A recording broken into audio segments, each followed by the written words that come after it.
Salut, c'est Trado. Je suis content de vous retrouver pour la mise à jour de l'analyse technique de l'or et de l'argent. Je vous remercie pour tous les compliments que vous m'adressez concernant la mise en lumière de certaines actualités. C'est vrai que c'est un avantage de parcourir le web anglophone, mais encore une fois, il ne faut pas que vous hésitiez à aller chercher de l'information vous-même. Il y a tellement de logiciels de traduction en automatique que la langue ne doit pas être un obstacle. On va donc passer aux trois nouvelles que j'ai trouvées intéressantes justement sur les métaux précieux. La première nous vient du Financial Post qui explique que selon toute vraisemblance, les importations d'or devraient revenir au niveau pré-pandémique en Chine, quand on sait que la Chine et l'Inde sont des acteurs ultra dominants dans le marché de l'or et qui expliquent en grande partie son prix. C'est rassurant.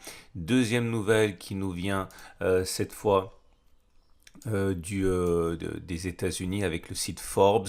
Alors c'est de l'actualité un petit peu réchauffée, mais on comprend mieux ce qui s'est passé. Selon Forbes, les ETF Gold investis en or se sont délestés de 17 milliards jusqu'en mars. Ça explique en grande partie pourquoi les cours ont été plombés.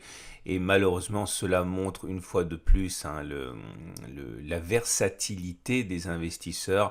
L'idée est très simple, c'est que lorsque les marchés ont augmenté, ont vu la progression revenir et les performances revenir, beaucoup d'investisseurs se sont retrouvés finalement avec l'idée que l'or était devenu inutile puisque la peur régressait et que la valeur refuge n'était plus nécessaire et se sont donc délestés de leur or pour investir sur les marchés boursiers, mais on a bien vu que pendant ce temps, ce sont les banques centrales qui se sont, passez-moi le terme, gavées d'or, profitant de la baisse des prix.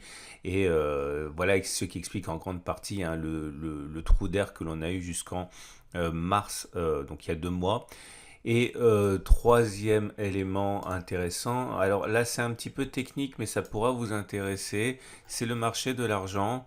L'information nous vient d'un site indien qui s'appelle Mercom India et selon le site, on apprend que l'industrie du voltaïque a explosé ses commandes d'or en 2020, en pleine année de pandémie. Pourtant, le marché a commandé 3142 tonnes d'argent.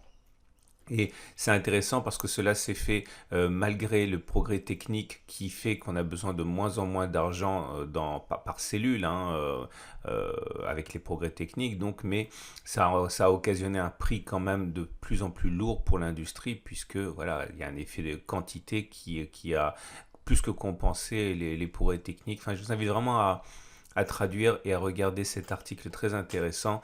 Et on sait très bien que ça ne devrait pas s'apaiser dans l'immédiat avec notamment la politique de Biden. On revient à notre graphe et on revient en particulier à l'or libellé en euros.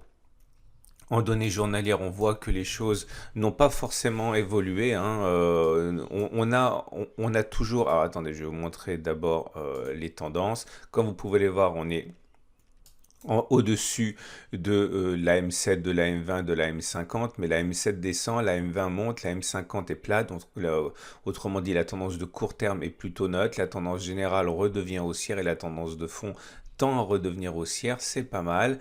Nous avons également la M200 par contre, qui indique la tendance de long terme qui est toujours descendante. Donc la tendance de long terme pour l'or en euros est toujours descendante. On subit ce qu'on a expliqué. Regardez cette baisse jusqu'en mars.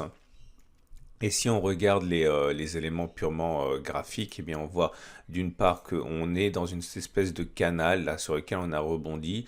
Le problème, c'est cette résistance majeure des 1477-1493. Il ne faut pas acheter au contact d'une résistance, c'est dangereux. Il vaut mieux attendre que l'obstacle soit passé. On voit, selon les règles très basiques de l'analyse graphique, ça a été un support, il a été cassé, il a changé de polarité, donc on a échoué dessus de multiples fois. Et la dernière fois en date, c'était en avril, le 21 avril. C'est un passage au-dessus des 1496 qui devrait sans doute décanter la situation. Pour l'instant, encore une fois, on n'est pas sur une zone d'accumulation rationnelle alors qu'on est au contact d'une résistance majeure. C'est pareil pour l'or, mais libellé en dollars. On a une tendance qui est en amélioration, hein, puisque vous voyez, on est au-dessus de la M20, mais en dessous de la M7 et au-dessus de la M50 qui descend. Autrement dit, la tendance de long terme donnée par la 200 est toujours baissière. La tendance de fond est neutre, elle sera haussière lorsque la M50 remontera. La tendance générale est haussière, la tendance de court terme est baissière. Globalement, il faut s'attendre aussi hein, à ce que des difficultés apparaissent sur la résistance intermédiaire des 1793-1798. Par contre, son passage pourrait décanter la situation avec des acheteurs qui s'engouffreraient éventuellement lorsque l'obstacle sera passé. Nous avons donc cette situation pour l'or. Alors regardez maintenant ce qui se passe pour les nouveautés chez mon partenaire au coffre. Alors ça c'est magnifique. Peut-être que je suis un petit peu émotif, mais regardez cette nouvelle pièce Vera Silver qui vient remplacer la précédente qui a été frappée à 546 000 exemplaires. C'est Marianne qui terrasse le dragon. C'est une pièce encore une fois magnifique que vous pouvez découvrir.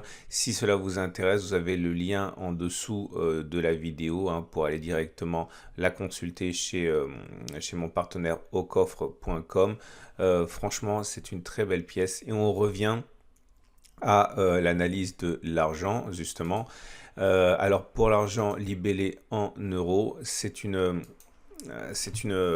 tendance de long terme qui est haussière puisqu'on est au-dessus de la M200 qui monte.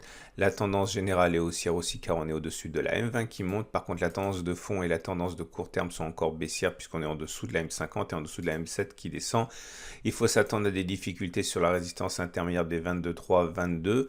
Il y a des chances pour que le passage au-dessus de cette résistance là aussi décante un peu la situation en attirant de nouveaux acheteurs une fois que le bouchon aura sauté. Et pour l'argent libellé en dollars également, c'est la même chose. Hein. Vous avez une tendance de long terme qui est haussière puisqu'on est au-dessus de la M200 qui monte. Je vais y arriver.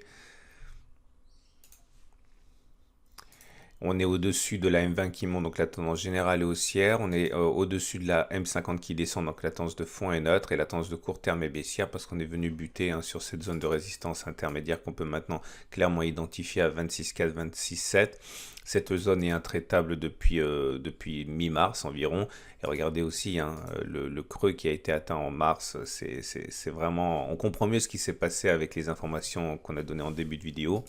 Le passage au-dessus de cette résistance intermédiaire ferait sauter un bouchon qui pourrait intéresser de nombreux investisseurs qui sont attentistes. Voilà ce qu'on pouvait dire pour l'or et pour l'argent. Si vous voulez en savoir plus sur les articles que je vous ai présentés, je vous invite à regarder sur mon blog les liens directs pour y accéder. Et n'hésitez pas également à vous tourner vers au coffre pour accumuler de l'or et de l'argent. Et encore une fois, cette nouvelle pièce est de toute beauté. Je vous souhaite une excellente journée et je vous dis à mercredi pour la mise à jour.